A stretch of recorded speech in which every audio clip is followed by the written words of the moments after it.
उस गंध आदि को सब जो गर्द है उसको छोड़ देता है। जितना गर्म हुआ घी उतना अच्छा होता है गाय का घी।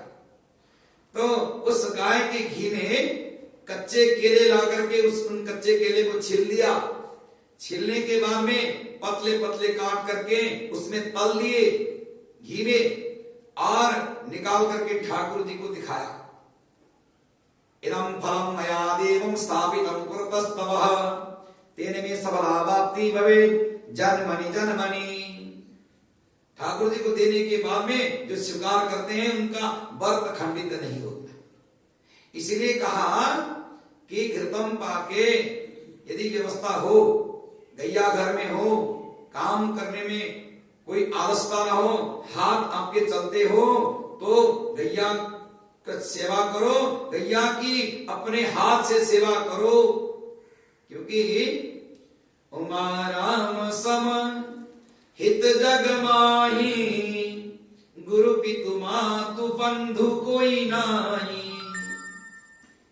उमा भोले बाबा ने कितने पवित्र शब्द बोला है रामायण में। उमा राम सम हित जग माही गुरु पितु मातु बंधु को नाही। सुर नर मुनि सब की यह रीति स्वार्थ लागी करे सब प्रीति। हम क्यों प्रेम करते हैं, क्यों सेवा करते हैं? हम तो जानते हैं कि गौ सेवा से पुण्य भी मिलता है और घर का व्यवस्था भी बन जाता है। कई लोग तो पुण्य को नहीं जानते, केवल गौ को इसलिए सेवा करते हैं, उनको नहीं मालूम है कि गाय से मिलने वाला जो 5 पदार्थ है कितना पवित्र है।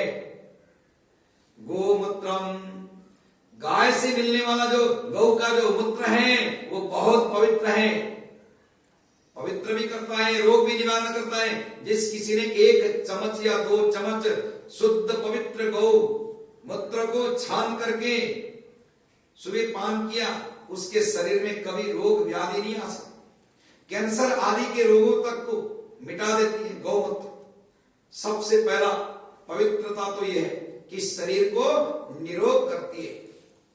उसके बाद गोमयम, घर में कीड़े आदि अनेक जो आते हैं रात्रि भर में बाहर से चलते चलते क्योंकि उनको मालूम नहीं होता कि यहाँ बंद है, यहाँ किसी का घर है, यहाँ दरवाजा है, नो एंट्री है। वो पढ़े लिखे तो होते नहीं है चीटियां, वो धीरे धीरे करके कीड़े घर के अंदर प्रवेश कर जाते हैं और घर में आ गए। जहां गौ के गोबर, गौ माता के गोबर से लिपा गया हो उस जगह को छोड़ करके कीड़े और से घूमते और कहीं जाते हैं। घर में आपने गाय के गोबर से लिपा हो तो कीड़े वीड़े नहीं आते घर के अंदर। खुले में रख करके, गांव में हम लोग छोटे बच्चे थे उस समय में गाय के गोबर से लिपा हुआ हम लोग रोटी भी वहां रख करके खा जाते थे, कोई समस्या नहीं, कोई बीमारी नहीं होती थी। बड़े बड़े जो हमारे दादा परदादा आदि को कोई किसी ने हॉस्पिटल देखा भी नहीं, बड़े रिष्ट पुष्ट रहे, 100 वर्ष की आयु भी रही है, कोई बीमारी नहीं। क्यों? कि गाय के गोबर से लिपा हुआ। शास्त्र बोलता है कि पृथ्वी वैसे ही पवित्र होती है, गाय के गोबर से लिपने के बाद में तो 10 गुनी ज्यादा पवित्र हो जाती है। वहां किसी प्रकार के कोई अशुद्ध तत्व तो नहीं होता। तो गोबर भी गाय पवित्र देती है।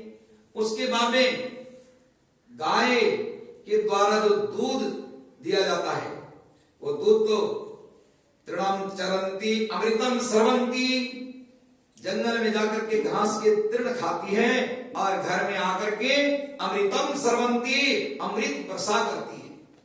ये अमृत जो है नारायण के स्नान के लिए पवित्र है। नारायण को पया प्रतिकम पय ओखरी को पयो दिव्यंतर छे पयला। इसका मतलब क्या है? पृथ्वी में गैया गई जाकर के अनेक औषधि आदि जो घास आदि है ना, जैसे दूब घास आदि है, ये पवित्र औषधि है। उन औषधियों को गैया ने अपने मुंह से छांट छांट करके अपने जिह्वा को लगा लगा करके, जिह्वा से पकड़ पकड़ करके काटा है। औषधि खाई, उसके बाद में उन औषधियों से अंदर ले जाकर के अमृतम स्रवंती, अमृत बना करके वर्षा कर रखा है, दूध अपने स्तन के द्वारा दिया है। तो ऐसा पवित्र गौ का दूध अमृत है। उसके बाद उसको बछड़े को दिया, कुछ ठाकुर जी को दे दिया, कुछ भोले बाबा को दिया, और जो कुछ अतिथि कई लोग आए तो अतिथियों को दिया, और बचा हुआ रख दिया हंडी में, जिस किसी में भी। दही बन गया। दही बनने के बाद में 1 दिन 2 दिन 3 दिन की दही एकत्र किया और मंथन किया। अब कुछ दही जो है, पवित्र दही, ठाकुर जी के स्नान के लिए भी रखा जाता है।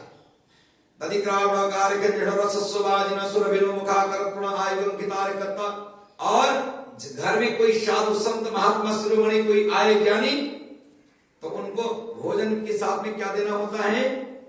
दही। साधु क्या बोलते हैं? ये ज्ञान की बात है। साधु कहते हैं कि तक्रम नरोचति स्माकम दुग्धम च मधुरायते अन्न प्ररोचनार्थाय दध्यानय वरानने। तक्रम नरोचति स्माकम, जो मट्ठा होता है वो मुझे रुचिकर नहीं है, मैं इतना अच्छा नहीं मानता। जो मट्ठा होता है ना, निकाल। तो लस्सी जो है हमें अच्छा नहीं लगता। दुग्धम च मधुरायते, जो दूध है वो भी मधुर मधुर लगता है। रात्रि के समय में थोड़ा एक पात्र भर के पान कर लिया तो अच्छा होगा। तो भोजन के बाद में दूध भी अच्छा नहीं लगता है, मधुर मधुर तो लगता है, हम उसको बुरा भी नहीं मानते, परंतु अन्न प्ररोचनार्थाय, आपने भर पेट भोजन कराया है तो उस भोजन को व्यवस्थित करने के लिए, हजम करने पचाने के लिए अंदर पेट के अंदर में वृक्क नाम की अग्नि है। उस अग्नि को चकल करने के लिए, अग्नि को आसानी हो जाए, इसलिए अन्न प्ररोचनार्थाय दध्यानय वरानने। आप दही लाओ, दही लाओ। दही, हमारे पूर्व के भक्त बैठे हैं भगत जी यहाँ। पूर्व में जब कभी पंडित जी कथा में जाते हैं, कोई पूजा होता है, जब तक दही और चूरा, हकीकत यही है, दही और चूरा पंडित जी नहीं खाते तो ब्राह्मण भोजन नहीं माना जाता। यहीं बैठे हैं भगत पूरे। तो अन्न प्ररोचनार्थाय दध्यानय वरानने, इस प्रकार से दही संतों ने बहुत पवित्र माना है। तो क्या क्या हुआ? गोमूत्रम गोमयम क्षीरम दधी सर्पी। अब घी, जो दही बचा, दूध हर जगह में ठाकुर जी को भी दिया, बच्चों को भी दिया, बछड़ों को भी दिया। ये सब देने के बाद में जो बचा दूध, उससे दही बनाए, और दही संतों की सेवा में, ठाकुर जी की सेवा में, भगवान भोले बाबा के लिए पंचामृत पूजन के लिए जो लगाए, उसके बाद में जो बचा दही, उसको ले जाकर के मंथन किया, माखन निकला। उस माखन से बच्चे जो है ना, जिसका आदत, जिसके शरीर हृष्ट पुष्ट करना हो, तो दही को मंथन करने के बाद माखन जो है थोड़ा सा उस बच्चे को बिना गर्म करे खिला दो, बच्चे के शरीर में पुष्टता, पूर्णता आएगी, हृष्ट पुष्ट बनेगा। तो माखन, उस माखन से घी बनाए, उस घी को हर जगह में घृतम मिमिक्षे घृतम अस्त्रयोनिकृतो श्रुतम घृतम वसधामान सुदमाभमान। ठाकुर जी जब तक घी के स्नान न करें तब तक संतुष्टि नहीं होते। और ठाकुर जी को भोग लगाना है। आज के दिन में तो घी से लोग डरते हैं, परंतु पवित्र घी, यदि असली घी आपको मिले तो आपको कोई परेशानी नहीं हो सकती। घी में बहुत पवित्रता है और शक्ति की। शरीर में शक्ति प्रदान करने के लिए घी अनिवार्य है। तो ऐसी पवित्र गौ, उस गौ की सेवा में जो कोई लग जाता है, गाय की सेवा करता है, तो उस गाय की कृपा से, क्योंकि गाय के अंदर में भगवान विष्णु के साथ में लक्ष्मी जी निवास करती है, लक्ष्मी निवास करती है। हर जगह में गौ माता को लक्ष्मी के रूप में ही माना जाता है और पूजन भी किया जाता है। गाय को जब कभी दान करना हो तो गाय के पूंछ पकड़ करके दान किया जाता है, क्योंकि गाय का जो पिछला हिस्सा है बहुत ही पवित्र है। गाय का पूरा शरीर पवित्र है, परंतु जो गाय का जो पिछला अंग है वो पवित्र, बहुत ही पवित्र है। इसलिए इसी पवित्र गौ की सेवा भी करना था। अब यहां आपको बताया कि ऐसे पवित्र घी से बना हुआ, घी में पका हुआ ये कच्चा केले से बना हुआ जो पदार्थ है ठाकुर जी को समर्पण कर दिया, उसको भोजन मतलब उसको स्वीकार कर लिया प्रसाद के रूप में। एकादशी व्रत करने वाला ऐसा कर सकता है। और यदि आपको घी अच्छा नहीं लगता, डॉक्टरों ने मना कर रखा हो कि घी आपके लिए अच्छा नहीं है, सूट नहीं करता, तो पयंपा के गाय के दूध को लाओ, उसमें कुछ ऐसा पदार्थ पकाओ, खीर बनाओ, उस खीर के द्वारा उसको ले जा करके ठाकुर जी को भोग लगाओ, उसके बाद स्वीकार करो। यदि आपके पास घी भी नहीं है, दूध भी नहीं है, तो पाके केवल बन्नीना, शकरकंदी आदि से लेकर के जो कच्चे केले हैं या जो अग्नि में बिना पानी रखे पका सकते हो, जला सकते हो, ऐसे जो फल मूल आदि हैं उनको अग्नि में जला, बहुत सारा अग्नि जला करके जो कोयले बन जाते हैं उस कोयले के अंदर में रख दिए, अच्छी तरह से पकने के बाद में उसको ले लो, उसको स्वीकार करो। थोड़ा सा भी खाओगे तो दिन में तो क्या रात में भी भूख नहीं लगेगा। अब बाबा ने व्रत तो धारण कर लिया, अब कुछ खाया ना खाया, क्योंकि प्राचीन काल के लोग जो है एकादशी व्रत करते थे तो निर्जल व्रत करते थे। निर्जल व्रत करने से बहुत जन्म के पाप नष्ट हो जाते हैं। ऐसा लिखा है कि जो सदल व्रत करने से जन्म के पाप नष्ट होता हो, तो निर्जल व्रत करने से 100 जन्म के पाप नष्ट हो जाते हैं एक एकादशी से। तो बाबा नंद ने एकादशी व्रत धारण कर रखा था।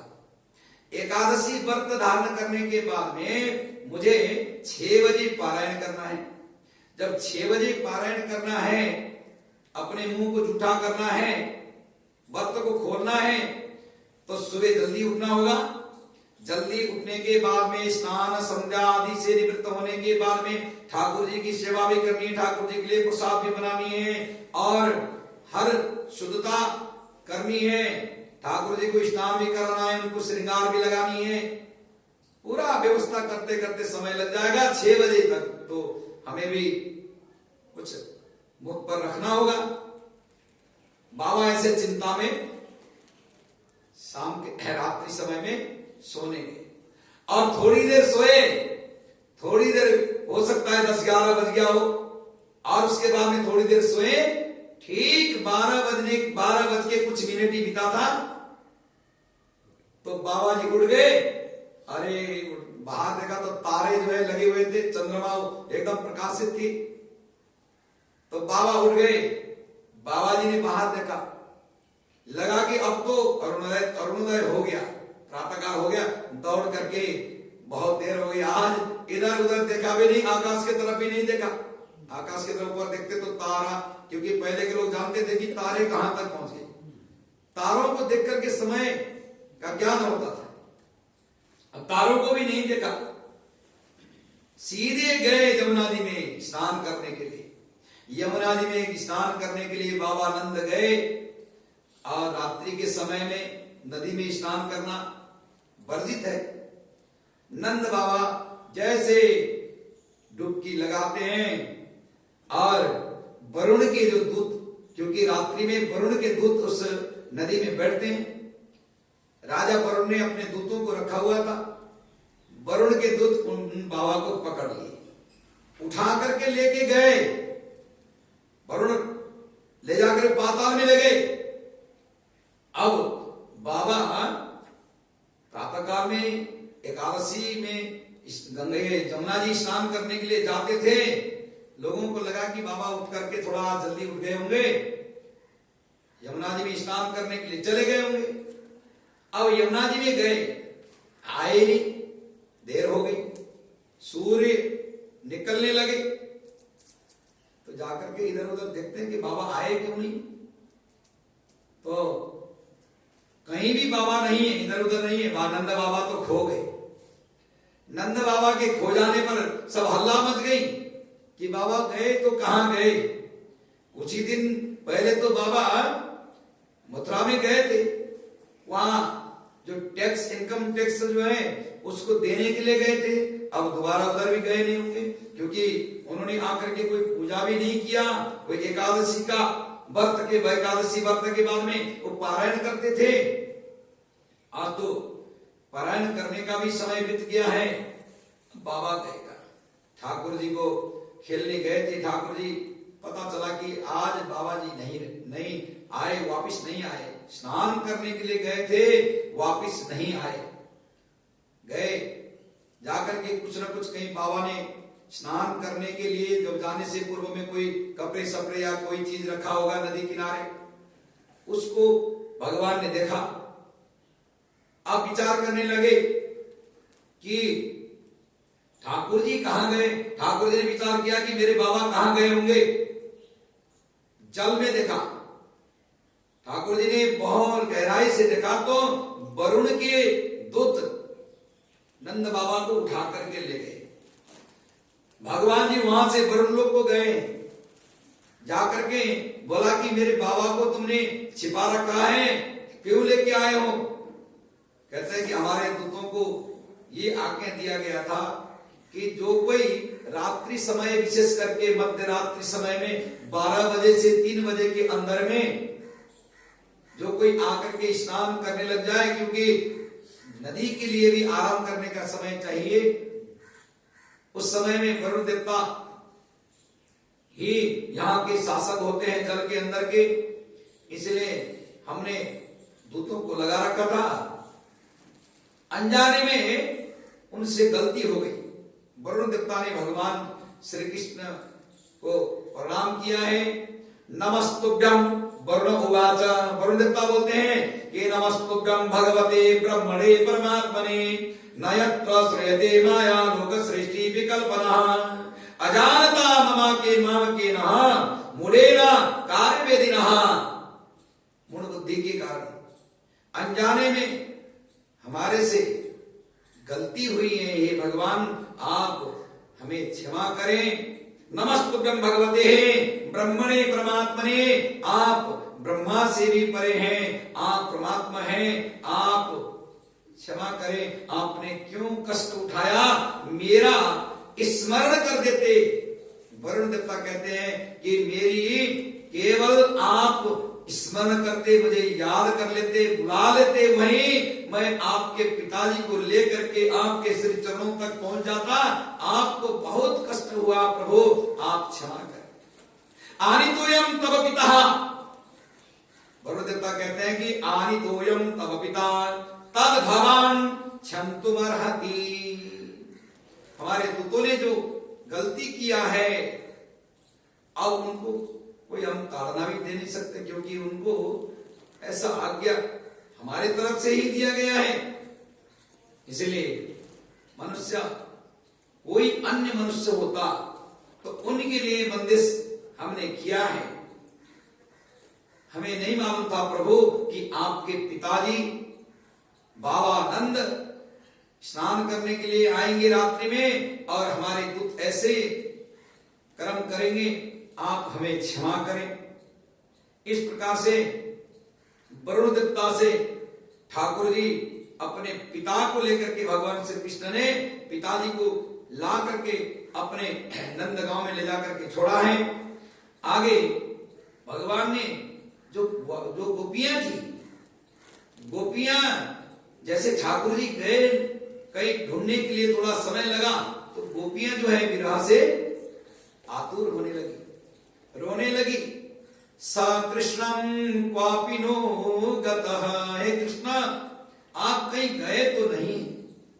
गोपियां कहते हैं कि आप कहीं गए नहीं, अवश्य यहीं छिप करके बैठे हो, क्योंकि कपड़े देने के बाद में गोपियां जो हैं भगवान के दर्शन को नहीं कर पा रही हैं। अब तो ठाकुर जी किसी पेड़ से छिप करके, किसी पेड़ के झाड़ी के अंदर रह करके बांसुरी बजाते हैं। बंसी विभूषित करान नवनीर दाभान पीतांबर तरुण बिंब फलाधरोष्टान पूर्णेन्दु सुंदर मुखान दरवींद नेत्र कृष्णान परम किमपि तत्त्व महम न जाने। कहते कि हे कृष्ण तुम, आपका जो तत्व है, आपका जो भाव है, अहम न जाने, हम नहीं जान पाए। हे कृष्ण आओ, हम तो ये चाहती हैं कि आपके गले में हाथ रख करके नाचना चाहती हैं। कृष्ण घन श्याम तेरा नाम अनंभो, कृष्ण घन श्याम तेरा नाम अनंभो, राधे गोविंद हरि बोल हरि बोल। कृष्ण घन श्याम तेरा नाम अनंभो, राधे गोविंद हरि बोल हरि बोल। हरि बोल हरि बोल हरि हरि बोल, केशव माधव गोविंद बोल। हरि बोल हरि बोल हरि बोल, केशव माधव गोविंद बोल। हरि बोल हरि बोल हरि हरि बोल, हरि बोल हरि बोल हरि मुकुंद माधव गोविंद बोल। मुकुंद माधव बोले मुकुंद भगवान की जय, बोले गोपीजन वत्सल भगवान की जय, बोले राधा रानी सरकार की जय। इतने लीला करने के बाद में भगवान जी ने उन गोपियों के स्तुति को सुना है, उन गोपियों के पुकार को सुना है। अब ज्यादा देर अपने भक्तों को तड़पाना, कष्ट में रखना, विरह में रखना उचित नहीं है। ऐसे विचार करके आए